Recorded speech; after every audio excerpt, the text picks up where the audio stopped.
Hey, it's Kindness Week. I'm so excited. My favorite week of the year. We've got like the perfect fit for Kindness Week. We've got people that have been waving the kindness banner way before Kindness Week. I mean, their name is It's kindness. kindness. So it's so perfect that we're having this conversation today. Yes. So we're really excited. We have got Holly Barone on the line with us today. And Holly has got an incredible story of really taking the legacy of her amazing son forward, Keaton. And today we're going to dive into Keaton's story. But I want to tell you a little bit about Holly and her husband, Luke. Luke works in the restaurant industry, and Holly spends her days raising their three precious boys. But their full-time side passion is running Keaton's K Club. Holly's the president and Luke's the treasurer of the Kindness Club, and it was founded by their 7-year-old son, Keaton, in January of 2018.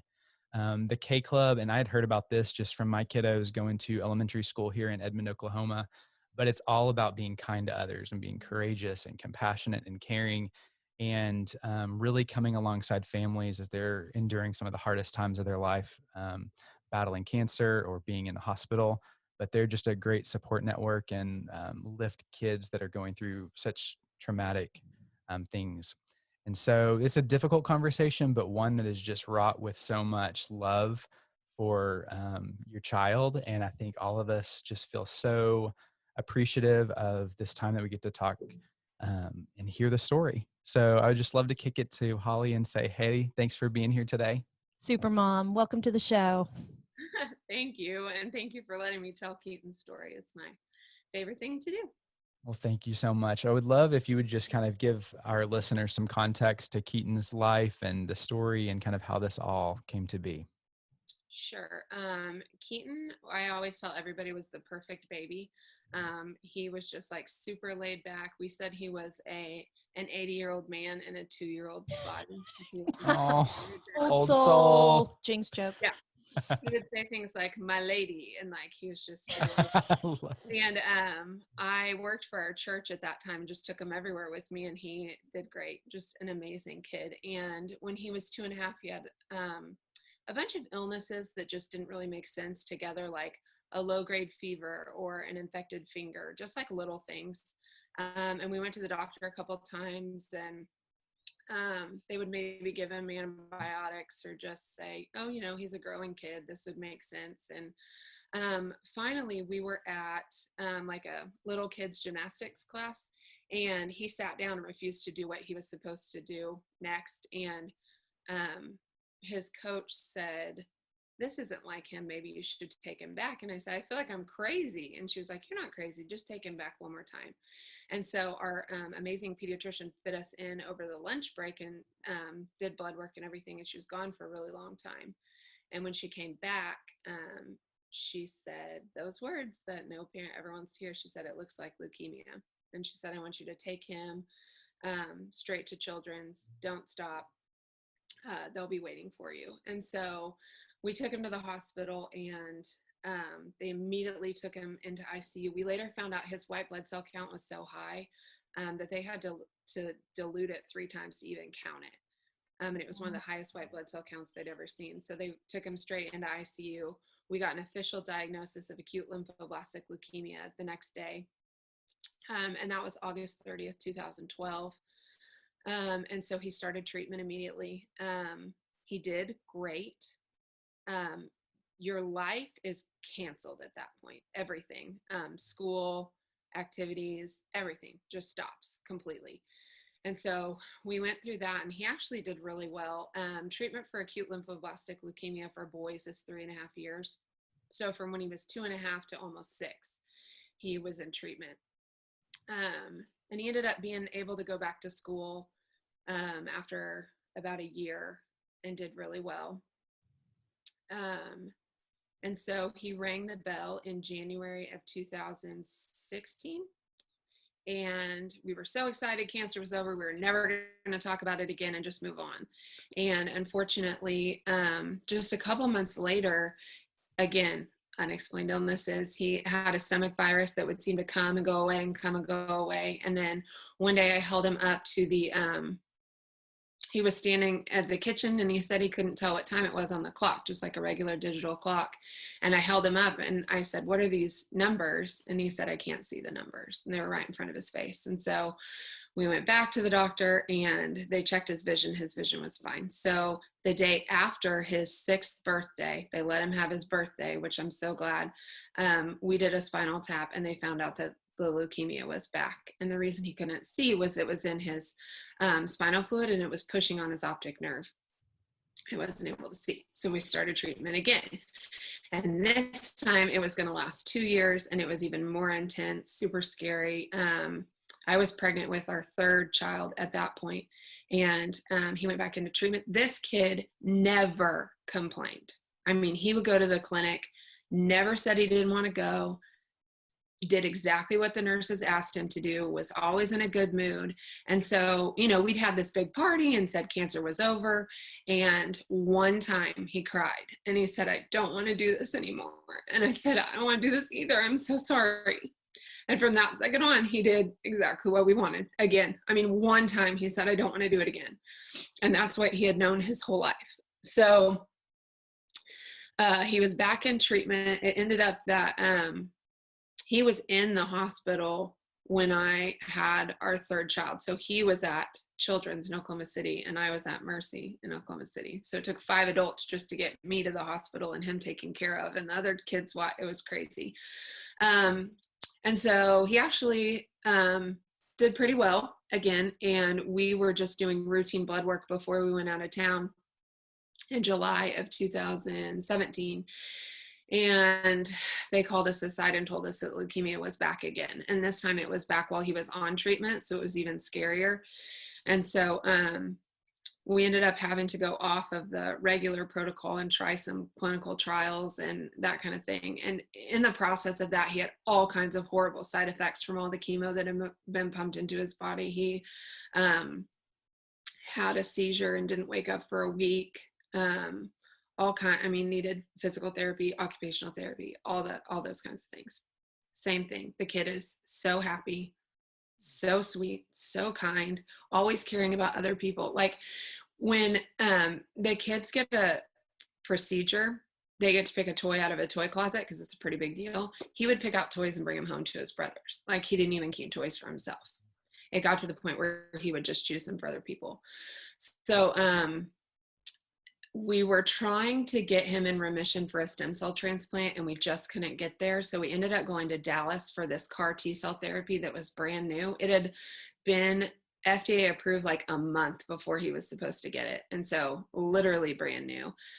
1 dose of that drug, not the care before, not the care after, not the administration, nothing. 1 dose of that drug is $475,000. Wow. Yeah. So we went to Dallas and ultimately that didn't work. And we brought him home on a like a charity meta flight thing and brought him back to Oklahoma City. And he was in the hospital for about a month or so, a couple weeks. And then we took him home and he passed away on May 11th of 2018, right after his 8th birthday. So throughout all of that, he just continued to worry about everybody else before himself. Luke always tells the story. One night he was up late, probably the week he passed away, and he was up late just in horrible pain. And Keaton never even took Tylenol when he was hurting. I mean, his pain tolerance was through the roof. So the fact that he was hurting, he was hurting. And Luke was sitting up with him in the night, and he was like, "Oh, Daddy, I'm so sorry. You have to get up tomorrow. You can go to bed. You don't have to sit with me." I mean, this kid was just a saint. An amazing kid. So he just charmed everybody he met. He was so kind. He was so sweet. It was really just like a privilege to be his parent. Like I think Luke and I both felt that, like to be given this gift. As hard as it was, we would have done it over and over and over again because he was just so just like a privilege to get to raise him. But we always say we didn't do anything. Like he was just born that way. And I think the thing that I love so much about the story is he was love. He was like the embodiment of love. He was the embodiment of kindness. And here you have, an 8-year-old boy who is doing the things that we as adults aspire to do and to model for our kids in this life. And those are just the most fantastic moments for me, is when your kids teach you something and your kids model what you're trying to be into the world. And this is such a difficult story. And as a mom, like, I'm trying to keep it together for you right now in this situation. And I have so much inspiration from hearing you talk about this, because you are having to go into the most painful part of your life over and over again to make sure that this club and this legacy lives on. And so you're having to relive the pain. But I also have to think, like, from a glass is half full, what a gift that you get to go back into that space, because Keaton's legacy of love and kindness just keeps rippling on and on and on every time that you do it. So I wonder if you could kind of talk to us about how the Kindness Club was created, because as I understand it, he created it in the hospital while he was getting treatment, right? Yeah. Like, I firmly believe that this whole thing was Keaton's gift to us.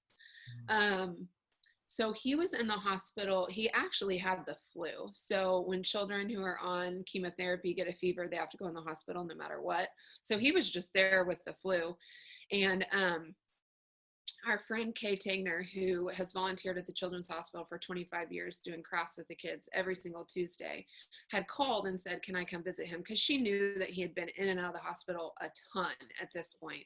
And I said, well, he has the flu. Like, you have to put on a mask and a gown and gloves. That was weird at this point in time. It's not weird. But and she was like, yeah, I that's fine. I'll come talk to him. And so she literally walked in the door, set her bag down and said, Keaton, I think we should start a club.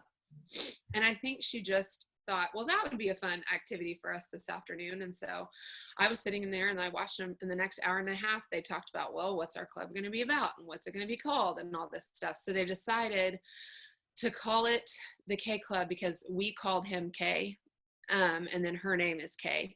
And they decided that it would be all about kindness. And Luke always says, if I'm 7, I'm making like a Lego club or a Star Wars club or something. I'm not making a kindness club, but he made a kindness club.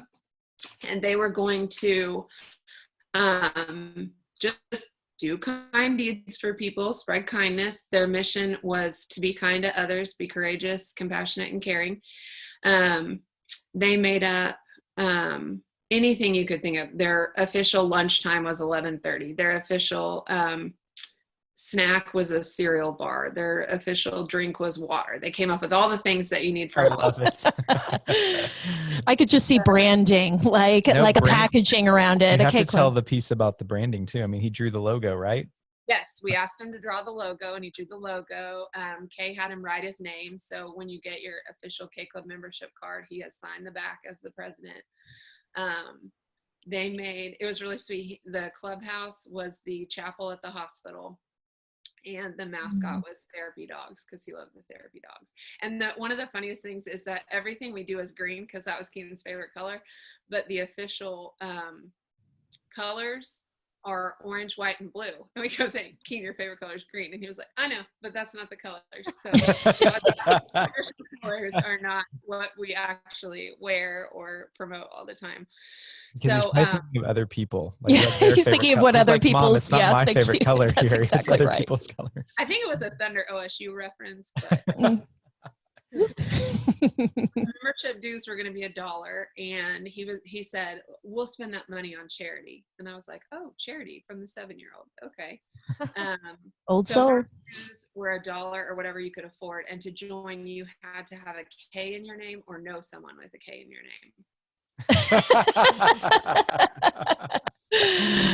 They created this whole thing, and I think it was just going to be a fun thing for kids to do at the clinic. Like, they could bring a penny and join the K Club, and we made the little cards to hand out, and it was just going to be this cute thing. Well, then Kay says, well, K kind of means 1,000, so we should get 1,000 members. We're like, that's a lot of people, but okay, so we got 1,000 members. And then she He said, well, we probably need a member in every state. So then we got a member in every state. And midst of all of that, Keaton was in intense treatment and we had to go to Dallas. And while we were there, Oklahoma State University contacted us and asked us to go to a volunteer fair. And we were like, we're not even a thing. And so I think we had maybe 2 weeks notice. We got t-shirts printed and Kay set up a table and we were at a volunteer fair within a couple weeks. So that was kind of the first event that happened. And it was so neat to see people holding up t-shirts and stuff, and we could show Keaton. We let him make the decisions as far as what we spent money on. So when membership dues were $1, whatever you could afford, we pictured little kids bringing up a dime or a penny to join. But Kay has some really amazing friends, and all of a sudden they were spending $20 or $50, and now this 7-year-old has money to spend. And so we kind of presented him with some ideas, and he built a well in Africa. He bought part of a cow through Heifer International. We ordered treats for all of the nurses when we were in Dallas. It was around Valentine's Day. So we bought balloons and cute little things to tie to the doors for all the kids on his floor at the hospital. We take dollar bills to vending machines, just anything that we could think of to spread kindness while we were in Dallas. And then our family was kind of doing some of that here. And so after Keaton passed away, a friend approached us and she said, if you want to turn this into a nonprofit, I will pay that filing fee and I have somebody who will help you with the paperwork. And so we just said, sure. And ever since then, it's been a door opens and we walk through it. A door opens and we walk through it. And now we're just growing super fast. It's been so good. Luke and I say, I think Keaton left us this gift. We worked 24/7 for that kid his entire life. And it was our privilege and our joy to do that. And so when we didn't have that opportunity anymore, we needed something to pour our energy into. And so this gave us that opportunity to keep working for him and to keep working for kids like him who are fighting so hard. So as we plan the K Club, all of our projects either go with Keaton's original mission of just spreading kindness to everyone, period. For no reason. We don't want anything in return. Straight kindness, which is something that people are not used to these days. It's kind of like, well, what do you want from me? Literally nothing. I just want to do something nice for you. And then all of the other projects are centered around what we needed or experiences that we had when Keaton was fighting cancer, or things that the hospital have asked us to do, or struggles that we've seen other families have. And then we tie those back to Keaton's passions and Keaton's interests, and kind of tie it all together so that it's still about him. But we're hopefully helping those families and fighting for a cure so that other families don't have to lose their children and that kids don't have to suffer like Keaton did.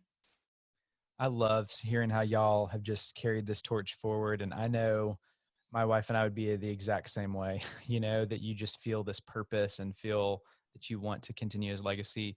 I want to tell, I was sitting at a kids assembly last year when we didn't have to wear masks and we were all huddled together on the floor, right, at Cleghorn Elementary. And I remember the K Club coming in and saying, we're putting together a Lego drive and we don't want your chintzy Legos. This is not what this is for. We want to show up to these kids that are fighting, cancer. We want to bring them the sets that they never thought that they could get. Harry Potter, Star Wars, bring it. I know. And I'm like, I'm getting emotional thinking about it, but it's like my son's super into Legos. And I know the difference of, he always appreciates a Lego, but when you get $100 Lego set, it is like transformational. And so for somebody that's fighting cancer, that's the kind of small but meaningful things that I know K Club does. And I think it's just so impactful. I wonder if you would share some of the programs that y'all have done or some fun stories that have come out of that as well. Oh yeah. You mentioned Legos. That's our favorite project by far. Keaton was obsessed with Legos, and they're great at the hospital because they're portable. The kids can do them in bed. It's good for fine motor skills. It keeps them super focused and distracted from everything else that's going on. So immediately we're like, we need to do Legos. So once a month we take Legos up for a Lego party. Well, pre-COVID, now we just drop them off, but it's fine. So we would set up tables and we would set it up like to look like the Lego store as much as we could. We take probably 50 to 70 sets and set them up. And then the kids get to come in and pick whatever they want. And so it's really cool, like that they get a choice. That's one thing that we're big on. They get so few choices in their lives that we want them to get to pick. So they get to come out and pick a Lego. The way that we've done it right now, since we can't go up there, is that we create a catalog with about 50 Lego sets in it. And then the amazing child life specialists go room to room and let the kids pick what they want. And then we drop them off later that day. So they're still getting that choice. They still get to see all the cool sets and pick what they want. But we can't wait to get back up there and actually see them, because we usually take cookies and blankets and pillowcases and books and, whatever we have that could bring some fun. Like they usually leave with armfuls of stuff. But a couple parties before, I think the last party we got to do was February. A couple parties before that, this mom came out and she had probably a teenage daughter. And she said, this is her first admission. She just got diagnosed. It's her first time to be in for chemo. She said, we were at our wits' end. We had watched movies. We had done everything we could possibly do. We didn't know what in the world, how we were going to get through the rest of the day. And she was like, and then you showed up with these Legos. And she has been so happy and focused for an hour and a half. And I was like, this is exactly why we're doing this. Like, I wish I'd had like a recorder. I'm like, can you write that down? Like, literally, that is the exact reason that we do it. And I've even said, like, I don't care if these kids never open this box. If it was fun for them to come pick out a giant box and carry it around for an hour, great. Like anything that's a distraction is just so great to know that somebody cares about you, somebody thought about you, there's something to break up your day. That's why, that's our favorite one by far. I think one of the most impactful programs is called K Cares, and it's for families who've lost a child to cancer. So we pay a portion of their funeral costs and then provide a photo canvas for them to use like at a funeral service and then to keep. Unfortunately, I think I paid one yesterday. So we've paid for 6 funerals this year already in 2020. And that's a hard one, and it's not a fun one, and it's, one of the more expensive things that we do. But I think it's the most important because these families already have thousands of dollars of medical bills after years of treatment, and now they have to pay. The average funeral is $7,000 to $9,000 on top of all of that, and they've just lost their child. Like, no one should have to pay for their funeral. So as we expand, our hope is that we can just pay 100%. Call up, pay for the funeral, it's done. They don't have to worry about it. We also do K packs, which are just care packs for children who are in hospice. And these are filled with things that we found that were comforting for Keaton, like in kind of the last couple weeks. They have a canvas and paints, and one of my favorite things, so we just give them a canvas and paints, and then they can do handprints or family handprints or whatever, just something to capture their child. And one of the families did a real cool thing. The sister painted a tree, and then each family member did different colored thumbprints on the tree. So now they have this painting that has all their family's thumbprints together, which I thought was really cool. But it has the canvas and paints, a stuffed animal, and a recordable book, because one of my good friends sent me a recordable book for Keaton, and he recorded it for his brothers so that we have him reading a book to them. So that's been really fun. My favorite thing, one of the favorites are called K-Boosts, and that kind of just came out of life, and then we had to name it. So the hospital would be like, we have a kid with a birthday, can you throw him get him a cake and balloons and gifts and decorations? And then we have a kid who's having a really hard time, could they get an extra Lego set or whatever? And so we're like, well, we need to name this so that we can do it. So basically, baby. yeah.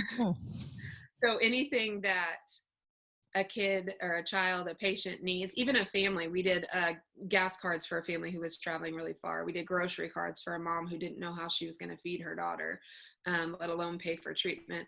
So those are my favorite. And the one that always touches me the most was one of the first ones that we did.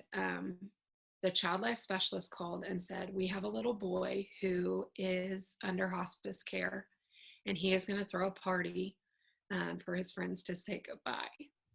Oh. And of course it turned out this little boy was 8, and he was going to have a party to tell everybody goodbye.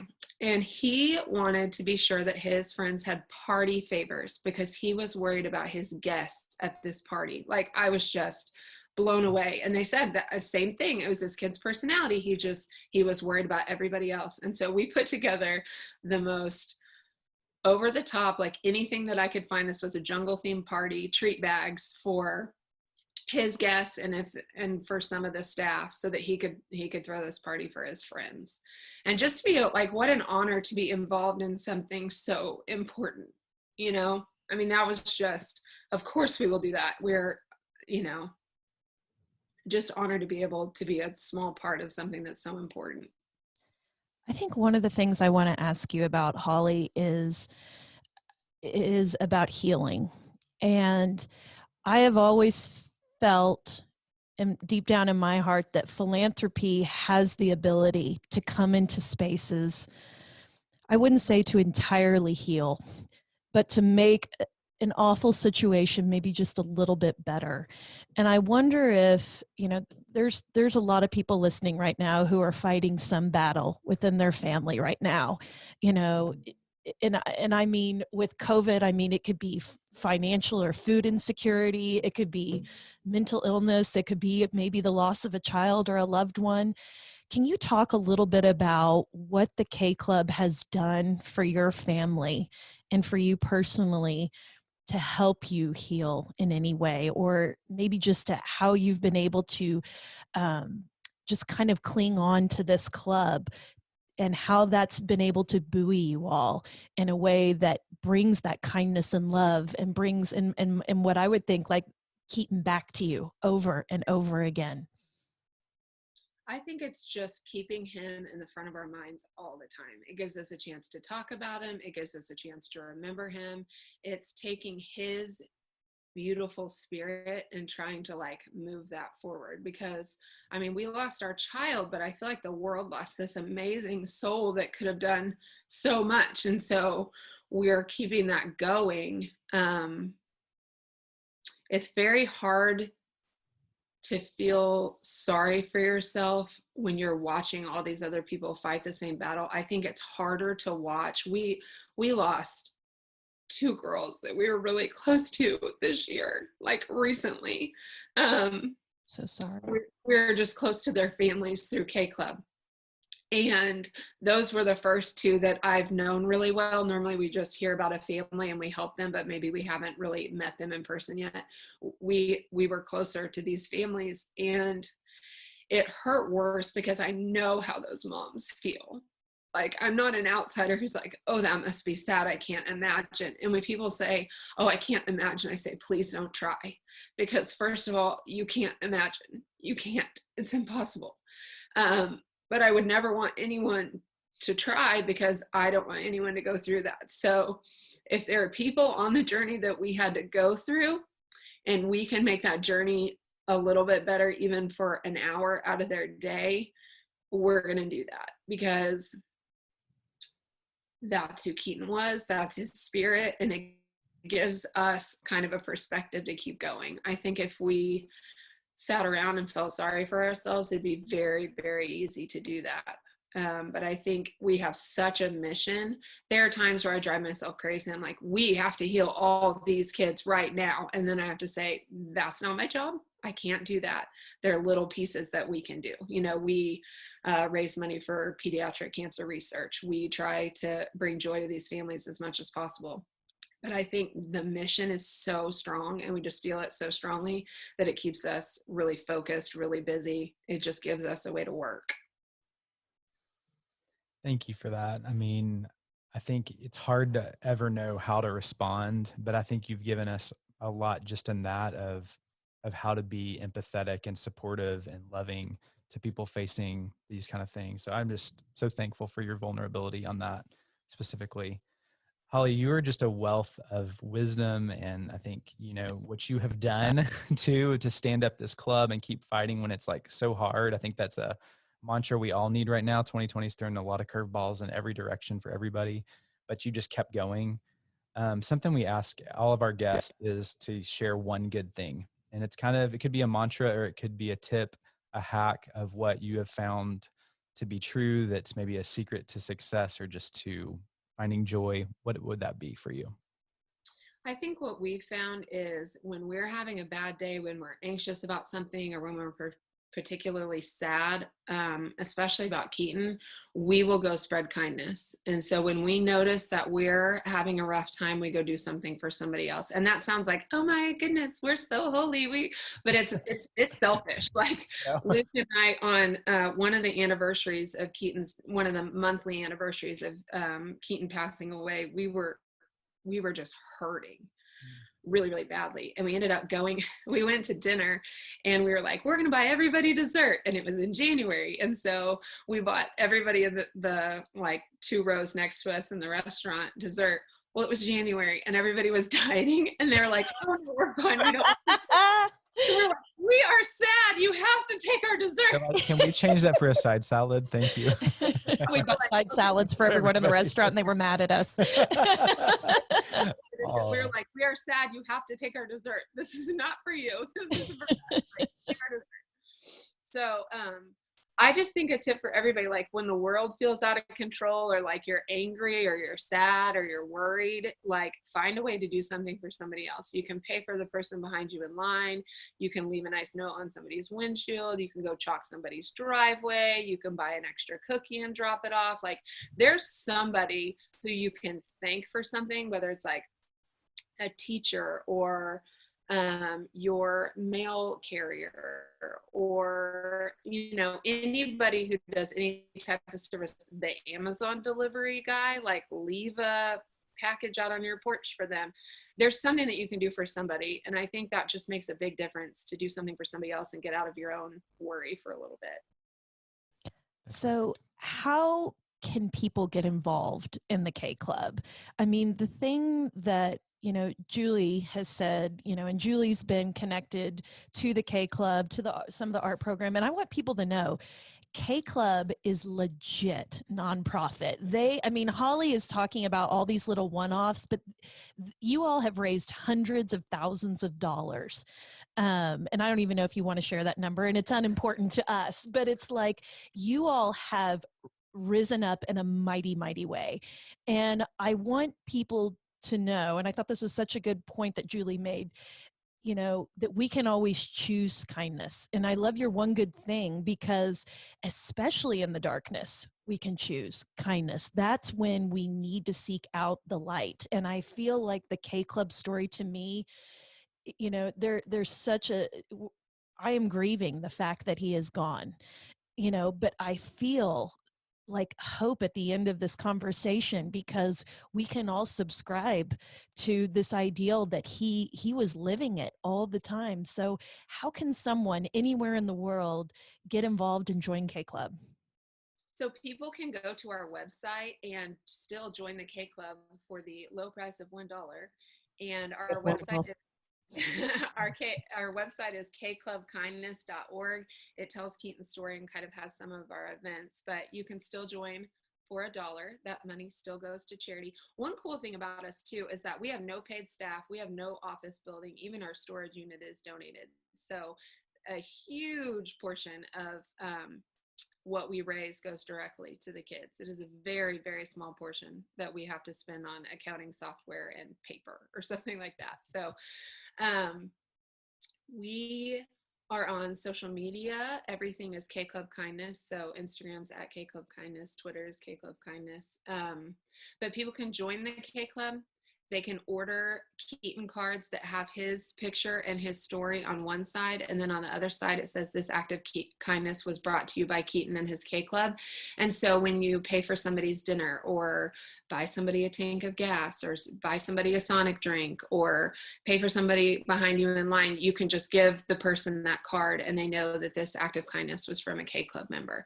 And then it gives them the chance to go post their blessings on social media, which is pretty cool. We love when somebody gets a kindness card and then goes online and posts about it, so we can see what's been done. And there have been some really cool things that have come from that. People that we've met who now volunteer with us. Or one year Luke bought a cookie cake for someone on on my birthday to cheer me up. He spread kindness in that way. And it turned out to be a cookie cake for an 8-year-old little boy for his birthday. And it's just like things like that happen over and over again, where it's like we can just see, you know, Keaton's hand in all of it. World Kindness Day is coming up in November. The actual date is November 13th, but we're going to celebrate on November 14th. And we are going to chalk around town kind messages, hopefully at churches and schools and that kind of thing, so that people walking can just get cheered up by our kindness. So there's all the information about that on Instagram and Facebook that'll kind of tell. We're going to hand out chalk and chalking assignments, and then just people can safely go with their family and go chalk for us and try to spread Keaton's message even more. I wish I would have thought of that. That is such a brilliant idea. We should have chalked polling places with just kindness and loving words. I mean, imagine, I mean, that to me is the thread of all of this, is everyone can do this. Everyone can be kind. Everyone can lean into empathy, and joy, and spreading it around. And I mean, you don't have to be an adult to do it. A child could take chalk and go draw anywhere in the world. And I just love that a 7-year-old boy, an 8-year-old boy inspired such a massive movement, and his footprint is going to be that of a giant someday when you think about how many ripples this will affect. So I just thank you so much for coming into our community, bringing kindness to us, sharing your beautiful boy with us, and letting us just have some light during Kindness Week. Thank you, Holly. And access all the show notes for all those links. We'll link up everything Holly just mentioned. So go join the K Club. Join the K Club. It's for the bargain price of $1. And if you don't have it, I'm sure we can find some angel donors for you. Yep. Just send us an email. Thank you, Holly. Thank you. We appreciate you so much.